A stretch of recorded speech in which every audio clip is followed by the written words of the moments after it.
भैया 2 किलो आलू तो देना। ये लीजिए बहन जी, आपके 2 किलो आलू 40 रुपए हुए। भाई साहब मेरे लिए 5 किलो आलू तोल कर दे दीजिए। हाँ जी, बस 2 मिनट हो गया, ये लीजिए।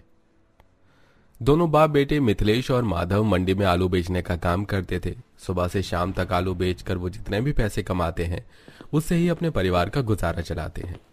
पापा आ गए, पापा आ गए। पापा आप मेरे लिए क्या लेकर आए हो? मैं अपने प्यारे मन्नू के लिए उसकी मनपसंद चॉकलेट लेकर आया हूँ। हाँ और मीरा, ये सब्जी ले जाकर रख दो। और शोभा, ये तुम्हारी कुछ दवाइयाँ हैं। और साथ में ये एक छोटा सा जूस का डिब्बा। पैसे खत्म हो गए थे इसलिए बड़ा जूस का डिब्बा नहीं ले पाया। 1-2 दिन में जैसे ही पैसे होंगे तो बड़ा वाला भी ले लूंगा। गरीबी में भी आप लोग कितनी मेहनत मजदूरी करके हम सबका इतना अच्छे से ध्यान रख रहे हैं, ये क्या कम है?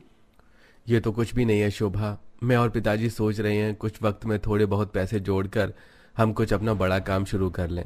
अगर भगवान की कृपा से हमारा काम चल गया तो हम भी औरों की तरह एक अच्छी जिंदगी जिएंगे। हमारे पास भी एक अच्छा सा घर होगा, हमारे बच्चे एक बड़े से स्कूल में जाएंगे और मैं अपनी इकलौती बहन मीरा की बड़े धूमधाम से शादी करूंगा।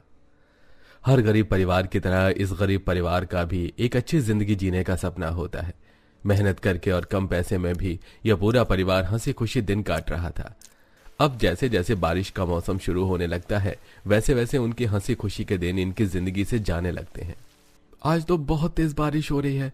ऐसी बारिश में हम लोग बाहर आलू बेचने कैसे जाएंगे पिताजी? पता नहीं बेटा, 2 दिन से बारिश की वजह से हम आलू नहीं बेच पा रहे हैं और आज भी इतनी तेज बारिश हो रही है। लगातार बारिश होने की वजह से दोनों बाप बेटे अब हफ्ते में कई कई दिनों तक आलू बेचने के लिए घर से बाहर तक नहीं निकल पाते हैं। सुनिए जी, घर में सारा राशन लगभग खत्म हो चुका है। मुश्किल से हम लोग आज का ही खाना खा सकते हैं। शोभा तुम परेशान मत हो। रेडियो पर सुना था आज दोपहर और शाम में बारिश नहीं होगी, इसलिए मैं और बाबा आज आराम से आलू बेचने के लिए जा पाएंगे। जैसे ही दोपहर में बारिश रुकती है वैसे ही दोनों बाप बेटे बोरियों से आलू को ठेले पर निकालकर उन्हें बेचने के लिए मंडी की तरफ जाते हैं। लेकिन जैसे ही वो बारिश में सब्जी मंडी के हालात देखते हैं तो उन्हें काफी बड़ा शौक लगता है। ये क्या पिताजी, मंडी में तो सारी जगह पानी भरा हुआ है, अब हम मंडी में आलू कैसे बेचेंगे? लगता है बेटा, अब जब तक ये बारिश रुक नहीं जाती तब तक हमें अलग अलग जगह पर घूम फिर कर ही आलू बेचना पड़ेगा। दोनों बाप बेटे अलग अलग जगह पर आलू बेचने के लिए जाते हैं, लेकिन भारी बारिश की वजह से कई सारी जगह पर काफी सारा पानी जमा होता है और जो जगह सूखी होती तो वहां पर उन्हें आलू बेचने के लिए पुलिस को भारी भरकम टैक्स देना पड़ता है। लेकिन साहब, मंडी में भी तो मैं हफ्ते का 100 रुपए टैक्स देता था और आप तो मुझसे हफ्ते का 500 रुपए टैक्स मांग रहे हो। इतना तो मैं कमा भी नहीं पाता हूँ। अगर 500 रुपए टैक्स दोगे तो ही यहाँ पर आलू बेचोगे, वरना जाओ यहाँ से। भारी भरकम टैक्स और बारिश की वजह से हर जगह पानी इकट्ठा होने पर अब दोनों बाप बेटे काफी दिनों तक आलू बेचने के लिए बाहर नहीं जा पाए, जिसके चलते उनके धीरे धीरे हालात खराब होने लगते हैं। वहीं हाथ में पैसा न होने पर उन सबको हर रोज आलू की चीज ही खानी पड़ती है। हर दिन आलू की सब्जी, भात, चोखा ये सब खा खा कर घर में सबका आलू से मन भर गया है। बहू, आलू का कुछ और नहीं बन सकता है क्या? माँ जी, कुछ और बनाने के लिए उतना सामान भी तो लगेगा। घर में बस आलू, आटा और कुछ बचे कुचे मसाले ही हैं। अब मैं इनसे क्या बनाऊं, कुछ समझ नहीं आ रहा। बहू, तू इन चीजों से आलू का पराठा बना ले। आलू का पराठा खाए हुए हम लोगों को काफी समय हो गया है और सबको कुछ नया खाने को भी मिल जाएगा। अपनी सास की बात को सुनकर प्रेग्नेंट शोभा ऐसा ही करती है और जल्दी से चूल्हे पर आलू को उबाल लेती है। वहीं आटा गूंथ उबले हुए आलू में मसाले डालकर आटे की लोई बनाकर उसके अंदर आलू का मसाला भरकर उसे अच्छे से बेल लेती है और अब सभी को गर्मा गर्म आलू के पराठे बनाकर खिलाती है। माँ, मुझे तो लगा था कि आलू के पराठे भी आलू की सब्जी की तरह बोरिंग से होंगे, लेकिन ये तो बहुत ज्यादा टेस्टी है। तुमने तो बहुत बढ़िया आलू के पराठे बनाए हैं बहू, मजा आ गया। अगर पहले पता होता कि मेरी बहू इतने अच्छे आलू के पराठे बनाती है तो मैं तो रोज नाश्ते में आलू के पराठे ही खाता। वैसे भाभी, मैं सोच रही थी अगर इतने अच्छे आलू के पराठे भी इस बारिश के मौसम में अगर कोई बेचेगा तो वो कितने पैसे कमा लेगा। कोई और क्यों बेचेगा, हम लोग भी तो इस आलू के पराठे को बेच सकते हैं। क्यों माँ जी, इससे हम अच्छे खासे पैसे भी कमा सकते हैं। शोभा, तुम कह तो ठीक रही हो, लेकिन इस बारिश के मौसम में आलू के पराठे खाने के लिए आएगा कौन? लोग अपनी जरूरत का सामान लेने के लिए तो घर से बाहर निकल नहीं रहे हैं, तो आलू के पराठे खाने के लिए कौन ही आएगा? शोभा को पैसे कमाने का एक अच्छा मौका तो मिल चुका था, लेकिन इस बारिश की वजह से वो उसे अंजाम नहीं दे पाती और ऐसे ही कुछ दिन गुजर जाते हैं। शोभा रोज की तरह बाहर बैठकर आंगन में बर्तन धो रही थी कि तभी वो देखती है। अरे पायल दीदी, ये लीजिए आपके आज के नारियल। थैंक यू भैया, अच्छा हुआ आप हर रोज नारियल पानी देने के लिए घर तक आ जाते हैं, वरना इस बारिश के मौसम में मुझे तो लगा था कि हम लोग नारियल पानी ही नहीं पी पाएंगे। नारियल वाले को अपनी पड़ोसन को नारियल पानी देता देख शोभा को एक तरकीब सूझती है और वो जल्दी से दौड़ती हुई अपनी सास के पास जाती है। अरे बहू आराम से, भूल जाती है क्या तू गर्भवती है? हाँ माँ जी, भूल ही गई थी। इतना अच्छा विचार जो आया है। मैंने अब सोच लिया है कि अब हम लोग किस तरह से आलू के पराठे बेचेंगे। अगर आलू के पराठे खाने के लिए बाहर नहीं आ सकते तो क्या हुआ, हम उनके घर घर जाकर आलू पराठे बेचेंगे। लेकिन बहू, इस हालत में तेरा इस तरह बाहर जाना क्या ठीक रहेगा? हमें कोशिश तो करनी होगी ना, वरना कब तक हम यूं ही इसी तरह जिंदगी जीते रहेंगे। सास को भी बहू का ये आइडिया पसंद आता है और फिर शाम को सभी इस बात पर सलाह मशवरा करते हैं तो माधव बोलता है, तुम सास बहू का जाना जरूरी है क्या इतनी बारिश में? मैं और पिताजी बेच लेंगे आलू पराठा। आपको आलू के पराठे बनाने आते भी हैं? आपने आज तक पानी भी नहीं उबाला है और अभी मेरा चौथा महीना है। इतना तो मैं चल सकती हूँ।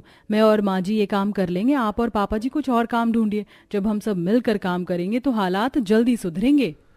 सब लोग बहू की बात से सहमत होते हैं और अब अगले दिन दोनों सास बहू ठेले पर आलू के पराठे बनाने का सारा सामान रखती हैं और उस ठेले को अच्छे से तिरपाल से ढक देती हैं और अब गलियों गलियों में जाकर आलू पराठा बेचने लगती हैं। आइए आइए और गर्मा गर्म आलू के पराठे खाइए, इस बारिश के मौसम में पहले कभी नहीं खाए होंगे। दोनों सास बहू काफी देर तक लोगों को आवाज लगाती हैं, लेकिन कोई भी उनके आलू पराठे खाने के लिए नहीं आता। अगर कोई घर से बाहर निकलता भी तो वापस अपने घर के अंदर चला जाता। ऐसे ही 3 दिन हो जाते हैं। चौथे दिन जब वो निकल रही थी तो सास कहती है, बहू 3 दिन हो गए हमें, लेकिन अभी तक किसी ने भी हमसे आलू के पराठे नहीं खरीदे। माँ जी, आज एक आखिरी बार हम लोग आलू पराठा बेचने के लिए जाते हैं। अगर बिके तो ठीक है, वरना कल से हम लोग नहीं जाएंगे। दोनों सास बहू एक बार फिर से हल्की हल्की बारिश में पन्नी ओढ़े आलू पराठा बेचने के लिए जाते हैं कि तभी उनकी आवाज सुनकर एक औरत घर से बाहर निकलती है। अरे वाह, आलू पराठे वाली, जरा 2 आलू के पराठे तो लगाना। सुबह सुबह ही गैस खत्म हो गई, जल्दी से लगा दो, बहुत जोरों की भूख लगी है। शोभा जल्दी जल्दी अब 2 आलू के पराठे बनाती है और वहीं कलावती उस कस्टमर को आलू पराठा सर्व करती है जो उसे काफी ज्यादा पसंद आता है। अरे वाह, क्या आलू के पराठे बनाए हैं आपने, ये तो बड़े ही लाजवाब हैं। अरे विनीता, इतनी तारीफ कौन करता है आलू के पराठे की? एक बार खाकर तो देखो, तारीफ करने से खुद को रोक नहीं पाओगी।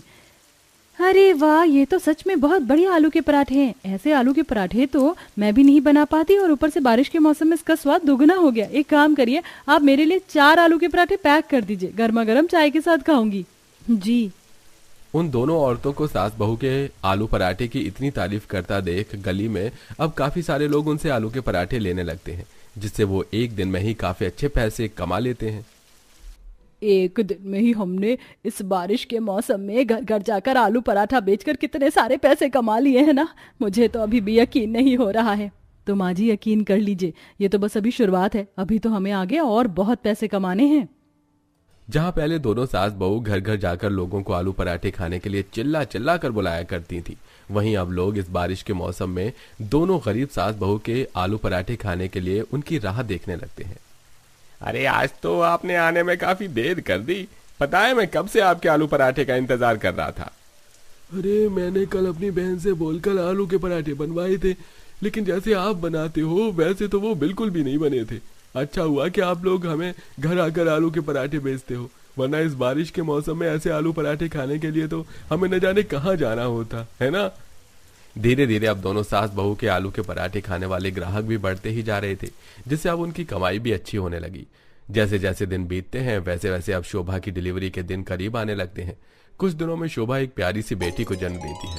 कुछ समय में अब दोनों सास बहू इतने पैसे जोड़ लेती हैं कि अब वो अपना अलग अलग ठेला लेकर आलू पराठे बेचने के लिए जाती हैं और आज भी कई सारे लोग उनके आलू पराठे खाने का इंतजार करते हैं। अब पति और ससुर भी अपनी अपनी बीवियों के साथ जाते थे।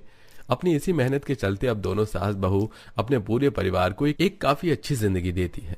तो इस तरह बारिश में गरीब सास बहू ने आलू के पराठे बेचकर अपनी जिंदगी को सुधार लिया। वैसे आप अपनी जिंदगी को सुधारने और सफल बनाने के लिए क्या जॉब करते हैं, कमेंट में जरूर बताइएगा।